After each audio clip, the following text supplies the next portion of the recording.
Hey guys, इसके पहले वाली वीडियो में मैंने आप लोगों के साथ शेयर किया था मेरे इंटर्नशिप का एक्सपीरियंस, मेरी कुछ रियलाइजेशंस और मिस्टेक्स जो मैंने की थी मेरे इंटर्नशिप के टाइम पे। एंड इस वीडियो के अंदर मैं आपके साथ कुछ ऐसी लर्निंग शेयर करने वाला हूँ, कुछ ऐसे पॉइंट शेयर करने वाला हूँ जो आपको एक्चुअली आज लर्न करने चाहिए, सो दैट आप जब इंटर्नशिप कर रहे हो तब आप ज्यादा कॉन्फिडेंट फील करो और less scared feel करो। So let's start with the list. The first point is version control. अब tools like Git and GitHub are mostly used for version control and ये एक ऐसी चीज है जो हर एक कंपनी में यूज होती है।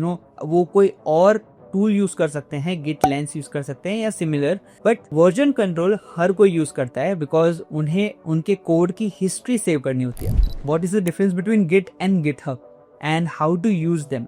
What is PR? गिट के कौन से कमांड्स होते हैं? अच्छे से कमिट मैसेज कैसे लिखते हैं? मर्ज कॉन्फिग को कैसे रिजॉल्व करते हैं? अलग अलग ब्रांचिंग स्ट्रैटेजीज क्या होती है?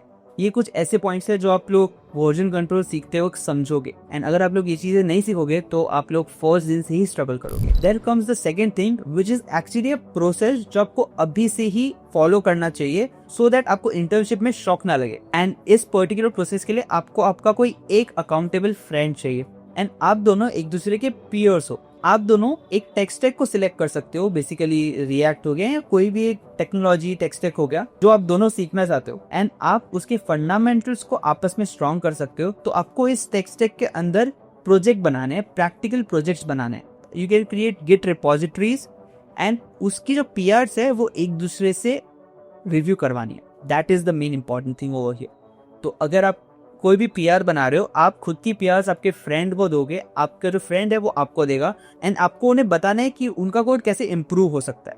एंड सेम एज दैट आपका भी कोड वो देखेंगे एंड आपको अच्छे से सजेस्ट कर सकते हैं कि यहाँ पे कोड इम्प्रूव हो सकता है। आप एक दूसरे की नॉलेज से सीख सकते हैं because this is what happens in the real life as well. जैसा हमने लास्ट वाली वीडियो में देखा था, सीनियर्स जो है हमारे वो हमें सजेस्ट करते थे सही code. Although the bonus over here आप लोगों के लिए ये है कि आजकल पीआर्स के ऊपर को पायलट का ऑप्शन आपके पास अवेलेबल होता है। You can just click on को पायलट एंड को पायलट आपकी पीआर जो है वो रिव्यू करता है एंड आपको बहुत ही ज्यादा अच्छे ऑप्शन सजेस्ट करते हैं कि instead of this you can use that to improve this particular code. तो बेसिकली कॉलेज में प्रैक्टिस कर लोगे तो इंटर्नशिप में डायरेक्ट शॉक नहीं लगेगा। One more point after this you can take is the coding standards. अभी से ही आपका जो कोड है वो काफी ज्यादा रीडेबल होना चाहिए। आप मीनिंगफुल वेरिएबल्स यूज कर रहे हो कि नहीं, अच्छे से स्ट्रक्चर कर रहे हो कि नहीं, जहाँ पे फंक्शंस बनाने की जरूरत है, मीनिंगफुल फंक्शंस नेम देने की जरूरत है, आप उसे ऑटोमेटिकली मेंटेनेबल बना रहे हो कि नहीं, वो भी बहुत ज्यादा इंपॉर्टेंट है। आपका कोड एक पर्टिकुलर कोडिंग स्टैंडर्ड फॉलो कर रहा है कि नहीं, वो भी बहुत ज्यादा इंपॉर्टेंट है। आप अच्छे से कमेंट्स लिख रहे हो कि नहीं, आप हर जगह पे कैमल केस यूज कर रहे हो या डिफरेंट केसेस यूज कर रहे हो। It's based on the language as well, but एक पर्टिकुलर कोडिंग स्टैंडर्ड के ऊपर आपका कोड लिखना इंपॉर्टेंट है, उससे रीडेबल बनाना इंपॉर्टेंट है। बिकॉज कोड एक लैंग्वेज तब तक है जब तक वो मेंटेनेबल है, जब तक वो स्केलेबल है। उसको और एक्सपांड अगर आप लोग कर पा रहे हो, एक और दूसरा डेवलपर आपका कोड समझ पा रहा है, तब तक ही वो कोड एक लेवरेज है। अगर आपका कोड रीडेबल ही नहीं है तो आप उसे एक्सपांड नहीं कर सकते हो and then it is just a trash. Plus जो नया सीख रहे हो ना आप, उसे आप डॉक्यूमेंट करो। फॉर एग्जाम्पल मेरे इंटर्नशिप के टाइम पे मैंने मेरा एक ब्लॉग लिखा था एंड मैं रोज डेली उस ब्लॉग को अपडेट करता था कि मैंने आज ये सीखा है। It is also a learning for me now as well कि मैं तब क्या कर रहा था। तो ऐसे ही आप अपने डेली लर्निंग्स का एक ब्लॉग बना सकते हो या एटलीस्ट उसे डॉक्यूमेंट कर सकते हो। जस्ट यूज नोशन या ऑब्सिडियन या इवन नोटबुक एलन जैसे कुछ टूल्स, ये आगे जाकर भी आपको रेफरेंस फाइंड करने के लिए बहुत काम आएगा। आपकी डेव एनवायरनमेंट और टेक स्टैक की प्रिपरेशन भी बहुत ज्यादा इंपॉर्टेंट है। लर्न अबाउट योर आईडीईज, उसके एक्सटेंशंस, उसके शॉर्टकट्स। अगर वीएस कोड यूज कर रहे हो तो उसके ऐसे ऐसे पावरफुल शॉर्टकट्स हैं जो आपकी बहुत सारी फ्रस्ट्रेटिंग मैनुअल कोडिंग को ऑब्सोलीट कर सकते हैं हम लोग।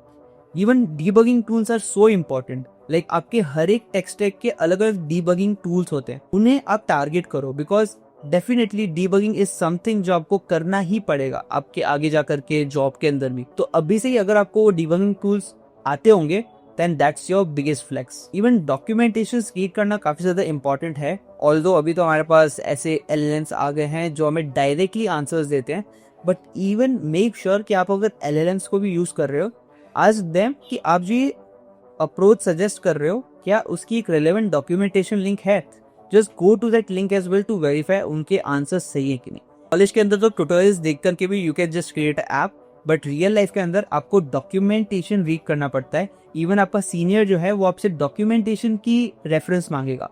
ही वोंट आस्क यू कि चैट जीपीटी ने सजेस्ट किया तो लिंक भेजो उसकी, नहीं, he will ask you documentation की link. And here is the bonus tip, because आप लोग यहाँ तक आ गए हो इस वीडियो के। In the world of AI companies को ये इवेल्युएट करना और ज्यादा एसेंशियल हो जाएगा कि आपकी जो नॉलेज है वो एक्चुअली आपकी नॉलेज है कि नहीं, बिकॉज एआई जो है वो बहुत इजीली आंसर दे सकता है, बट क्या आप जो इम्प्लीमेंट कर रहे हो वो एक्चुअली आपकी नॉलेज है या आप एआई से कॉपी पेस्ट कर रहे हो, आप कंप्लीटली एआई पे रिलाई कर रहे हो। ये बहुत ही ज़्यादा इंपॉर्टेंट चीज़ है।